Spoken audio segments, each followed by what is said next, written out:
Talk Boxing with Mr. A right here on RRT Boxing. This is an episode of Mr. A's Thoughts. So before we get into that, I want to thank all you guys for subscribing. Thank you guys for the ones who's giving a thumbs up. Stay on that mission. If you are not on that mission yet, lock arms with a thumbs up, brother or sister, and hit that thumbs up, brother. Make that chain strong. Thumbs up chain, baby. Now this Mr. A's Thoughts was birthed by the October 14th card, the one on Showtime, that is, because there is two PBC Showtime. Two PBC October 14th cards, but this one is the Super Welterweight Triple Decker. Now, like I said, it's a good card. Like all those boxing fans know, it's a good card. So I'm watching everyone's channels, trying to see what they say, and it all comes around to the same thing. Charlo and Lubin, good fight. Can Hurd beat Trout? I don't know if he's ready for that. And then it comes to my Lara, and everyone says the same thing. Lara's a cherry picker. Oh, he's gonna win because he's totally better. He's fight bums. All he does is fight bums. He's a cherry picker. I'm done with him. He needs to fight Boo Boo Andrade, or until then, I'm sick of him. Is Erislandy Lara a cherry picker? Is he a bum fighter? I don't think so. What he is my favorite fighter. So, so this video is not just only a defense in his behalf, but it's also it got kind of like funny at first, but then it just gets kind of irritating and kind of like embarrassing just to hear dumbass logic all over videos,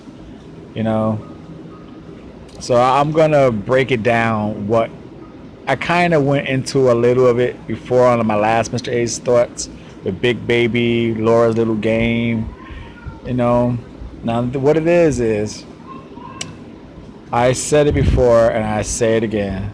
Lara has figured out how the boxing business really works. Ever since Paul Williams and his Canelo, he just goes strictly when he has to fight and make his money. If he could get a big fight, he'll get a big fight. He tries it, but he's not going out of his way anymore. It's like, hey, I take my money. The American dream. He lives the American dream. From Cuba, now he has money and he doesn't spend it stupidly. People say, oh, you're just defending him. Well, I like to see him fight Boo Boo Andrade. Of course I would. I honestly think he'll make it easier than what people would think. I think he'll really put Boo Boo Andrade. I think he'll just make Boo Boo Andrade overreach and just get him. Now, back to the fight. The facts, I should say. They say, oh, he's fighting another bum. Terrell Gaucher is a bum. All Lara does is fight bums. Well, let's see. It's not his fault. It's the WBA fault. Why is all their top 15 bums, I guess? Because that's what all he does is fight them. His mandatory. So if he's fighting nothing but bums, the whole WBA system is full of bums. Now let's go down the list. I told you before, all he does is fight mandatories, so that way when he does have the opportunity for unification, the mandatory is not in the way.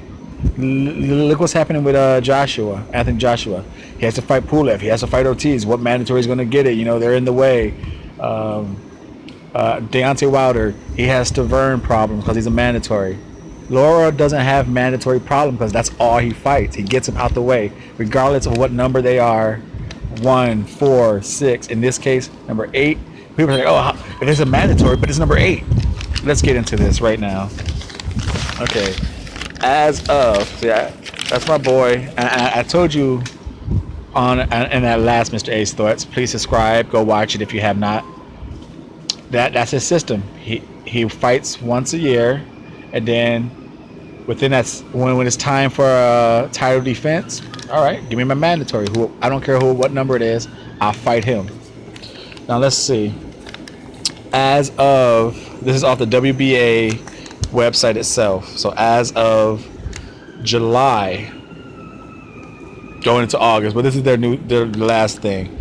So I got all the way from number 1 to number 8, with number 8 being Terrell Gauthier. So number 1, Brian Carlos Castino. His last fight was on 7/1/17 against number 4, Michael Sorrow, for the interim title. So obviously, they're out of the picture. They can't fight in October. Number 2 has a fight this Saturday, 9/9/17, against number 5 for the WBO, NABO Super Welterweight title and the WBA Intercontinental title. So number 1, 2, 4, and 5 are out of the picture because they either fought last month or they have a fight coming up. Number 3, Jack Kuklay. You know, if you're not familiar with that name, that's the guy Demetrius Andrade beat to become regular champion. So you don't lose your belt and then get the shot at the world champ. You know, try and get your regular title back.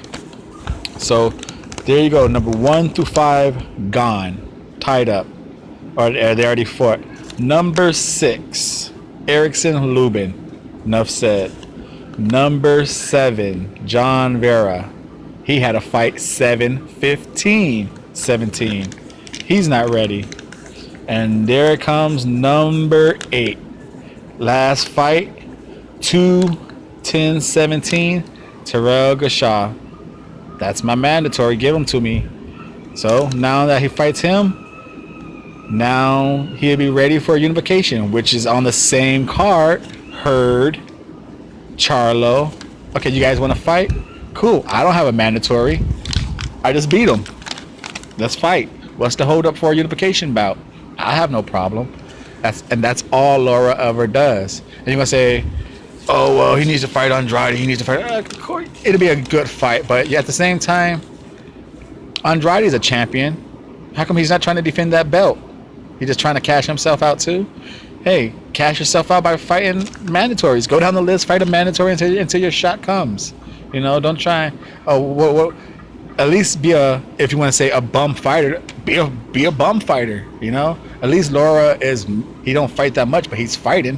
What is Demetrius Andrade doing? Just talking to good interviews, talking to talk. Oh, I can't get this fight. Top 15, you can get a fight, brother. People are like, oh, okay, that's this one. Why did he fight Yuri Foreman? Same exact process. He went down the line and mandatory fell on Foreman. Oh, Devin Rodriguez, Jan Zekovic, all the same system on all those. Devin Rodriguez, I did the math, guys. Not the math, I did the research. I just don't want to bore you with a video reading off every person's fight and when they did have a fight, but it's there. And trust me, the system works the same. He's not cherry picking. When it's time to say, hey, when the WBA gives him a phone call, hey Lara, it's mandatory time. All right, go down the list and whoever's available, give them to me. That's what it is. Like in 2015, Devin Rodriguez, number 13, same system worked. You got to keep in mind, in 2015, Floyd Mayweather was the super champion and Lara was the regular champion, which Boo Boo Andrade is. Floyd wasn't defending that super champion, but Lara was defending that regular belt. Where's Boo Boo Andrade defending this regular belt? Nah, he's just trying to talk himself into a fight. And as of right now, you can say what you want to say. Lara is his super fight. And that's what it is. So, same system for Devin Rodriguez. Devin Rodriguez number 13. All, like I said, here it is right here. Those are all the fights and all the names, you know. Same with Jan Zevic. All the names and all the fights of what people had them. I'm not going to read all that and bore you guys. Same with Van Monorosian. All the same system. When it's mandatory time, you give me whoever it is. Number 1, number 4, number 6. I'll fight him. He just waits until it's time. You know, I fight my mandatory. Give me a unification fight. He waits for a unification fight or a big money fight. Nothing's happening. Give me my mandatory. That all he does is he takes out his mandatories so he don't have a unification roadblock. Now, to other people, they praise people for that. Fight your mandatories. Get them out the way. You know, have no excuses why you can't get a unification. But when Lara does it, he's a cherry picker. He's a bum. I think just people's knowledge is a bum. You know, just because he's not fighting Andrade, the guy you want him to see. You know, no one ever says Andrade needs to defend that belt. Where's that Raw at? can we get a roar of crowd of boxing fans say, hey, you're Andrade, you are a great fighter, which I do think he is, but defend your belt, bro. Stop trying to talk here and make a fight. No one wants to fight me. There's top 15. Someone wants a belt. Could go fight someone. You know, but that's Mr. A's thoughts. I have to defend my boy in his behalf because not too many people are going to defend Erislandy Lara. For what he's doing is simply the right thing. He's doing business the right way, taking out mandatories and set himself up perfectly for a unification bout when it's there. Now, what happens after this October 14th? Someone better be unification bout with Lara. As a fan, I'm going to be upset if it's not, but there's no excuses why there should not be a unification fight with Lara. If it's with Miguel Cotto in Puerto Rico, that'd be beautiful. But that's in December. Cotto's last fight is in December, so I doubt that, but that'd be awesome. But I don't want to ramble on no more. It's going on 12 minutes. I gave you the facts. Now, it's up to you to accept them. I'm pretty sure people are still going to say, I don't care about your facts. He's a bum fighter. He's a cherry picker. Can't please them all.